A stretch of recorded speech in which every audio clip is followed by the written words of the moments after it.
अस्सलाम वालेकुम dear students, आपको एक दफ़ा फिर से डियर ज़ोलॉजिस्ट में वेलकम करते हैं। आज का जो हमारा टॉपिक ऑफ डिस्कशन है वो है history of classification system. Classification system की हिस्ट्री क्या है। इसमें कुछ बायोलॉजिस्ट, कुछ साइंटिस्ट हैं जिनमें ये नेम्स हैं इनके अरिस्टोटल है, अबू उस्मान उमर अल जाहिज़ है और इब्न रुश्द है। इन्होंने कुछ अपनी ऑब्जर्वेशंस की थी या उन्होंने अपना कुछ स्टडी किया था। इनके मुताबिक, इनके कॉन्सेप्ट्स के मुताबिक आज हम पढ़ेंगे। तो सबसे पहले नेम आता है अरिस्टोटल का। अरिस्टोटल ने क्या किया, अरिस्टोटल ने क्लासिफिकेशन सिस्टम को जब शुरू किया तो इसने अपने ज़माने में मौजूद जितने भी ऑर्गेनिज़म्स थे उनको 2 ग्रुप्स में डिवाइड कर दिया। उनके 2 ग्रुप्स बना दिए। अब इन 2 ग्रुप्स में क्या क्या शामिल था। एक प्लांटी इसने किया और एक इसने सिंपली एनिमलिया कर दिया। ठीक है, इसने मतलब 2 ग्रुप्स बना दिए। तमाम ऑर्गेनिजम्स के अपने टाइम में मौजूद जितने भी ऑर्गेनिजम्स थे उनको 2 ग्रुप्स में डिवाइड कर दिया। एक का प्लांटी और एक था एनिमलिया। इसके बाद इसके बाद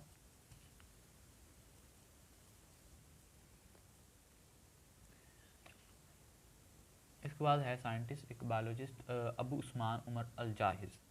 इसने क्या किया, इसने बुक लिखी आर्ट्स के ऊपर। इसने बहुत सारा लिखा, काफ़ी सारी अपने इंफॉर्मेशन दी आर्ट्स की लाइफ के ऊपर। इसकी एक तो ये थी इसका काम, और दूसरा इसने क्या किया, इसने 350 इसने 350 एनिमल्स की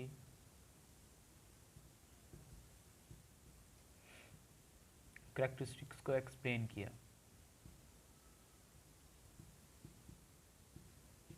ठीक है, अबू उस्मान उमर जाहिज़ ने क्या किया, इसने 350 जो एनिमल्स थे उनकी जो करेक्टरिस्टिक्स थी उनको एक्सप्लेन किया। आर्ट्स की लाइफ के बारे में काफ़ी सारा इसने लिखा। तो इसका एक ये काम था अबू उस्मान उमर अल जाहिज़ का। इसके बाद आता है इब्न रुश्द। अच्छा, इब्न रुश्द ने क्या किया, इब्न रुश्द ने ये किया कि इसने अरिस्टोटल की एक बुक थी, अरिस्टोटल ने एक बुक लिखी थी डी एनिमा।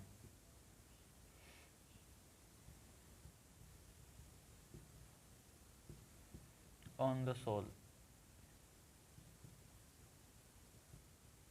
ये इसकी बुक थी अरिस्टोटल की, जो कि इसने इब्न रुश्द ने इसको अरबिक ज़ुबान में ट्रांसलेट किया था। अरबिक लैंग्वेज में इब्न रुश्द ने इसकी बुक को ट्रांसलेट किया था। अच्छा, 15th सेंचुरी ना, जो 15वीं सदी थी, इसके आखिर में जाकर जो क्लासिफिकेशन सिस्टम था इसके ऊपर काफ़ी सारे बायोलॉजिस्ट थे। जब उनको इनके बारे में ज़्यादा इन्फॉर्मेशन जैसे जैसे मिलती गई, उनका इंटरेस्ट इस चीज़ में और बढ़ता गया। जैसे जैसे उनका इंटरेस्ट इसमें इंक्रीज़ होता गया वैसे वैसे कई सारे बायोलॉजिस्ट थे जिन्होंने क्लासिफिकेशन सिस्टम के ऊपर काम करना शुरू कर दिया। अब बुक के ऊपर एक टेबल दिया गया है जिसमें काफ़ी सारे बायोलॉजिस्ट वगैरह हैं, टेक्सोनोमिस्ट हैं, जिनमें जॉन रे है, एक टॉर्नी फोर्ड है, और इनमें जो सबसे अच्छा काम किया था, जिसने सबसे अच्छा वर्क किया था, उनमें नेम आता है कार्लस लीनियस का। तो कार्लस लीनियस को हम डिस्कस करते हैं।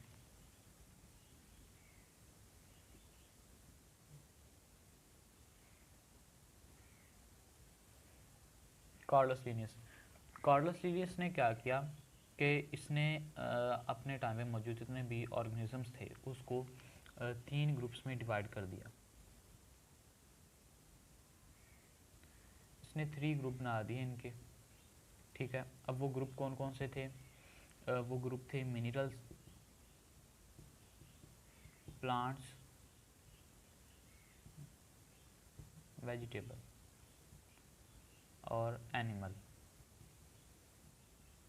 अब कार्लस लीनियस ने क्या किया कि इनके 3 ग्रुप बना दिए, एक mineral, vegetable and then animals. अब इन 3 ग्रुप्स में उसने 5 रैंक्स यूज़ किए, जो कि सारे जो बायोलॉजिस्ट थे उन्होंने बनाए थे। 5 रैंक्स इसने कौन कौन से यूज़ किए इनकी क्लासिफिकेशन में, वो थे class, order, genera and species and variety.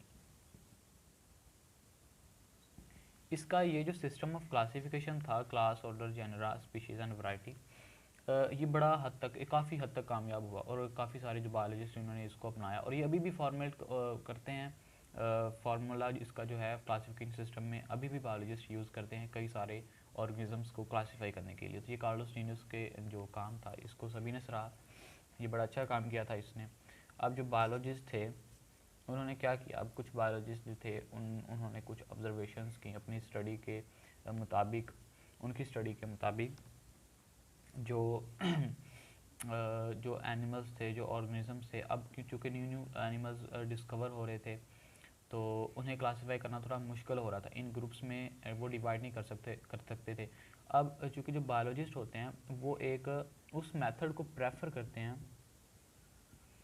जिसमें एनिमल्स और ऑर्गेनिजम्स की कंप्लीट इन्फॉर्मेशन इजीली, उसके डिफरेंसेस, उसके सिमिलरिटीज़ दूसरे ऑर्गेनिज्म के साथ पता चल सके। अब इन्हें ऐसा क्लासिफिकेशन सिस्टम चाहिए था जो कि कार्लोस लीनियस के जो 3 सिस्टम क्लास इसकी थी क्लासिफिकेशन की, उसमें वो नहीं था। अब सारे जो बायोलॉजिस्ट थे उन्होंने मिलकर एक सिस्टम बना लिया जिसको ये इन्होंने नेम दे दिया 5 सिस्टम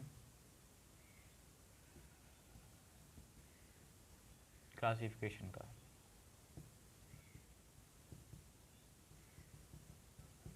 ठीक है, अब इन्होंने इस 5 सिस्टम क्लासिफिकेशन को बड़ा प्रेफर किया। अब इसके अंदर 5 किंगडम इन्होंने बना दिए, एनिमल्स के, ऑर्गेनिजम्स के 5 किंगडम बना दिए। तो ये थी इसकी हिस्ट्री ऑफ क्लासिफिकेशन सिस्टम के, किस तरह इसका आगाज़ हुआ और किस तरह इसके ऊपर वर्क किया गया आहिस्ता आहिस्ता करके। पहले 2, फिर 3, फिर बाद में 5 की सिस्टम क्लासिफिकेशन बना। ठीक है, अब जो हमारा नेक्स्ट लेक्चर होगा इसमें हम 5 सिस्टम इनकी जो किंगडम की क्लासिफिकेशन है हम उसको डिस्कस करेंगे। तब तक के लिए अल्लाह हाफिज़।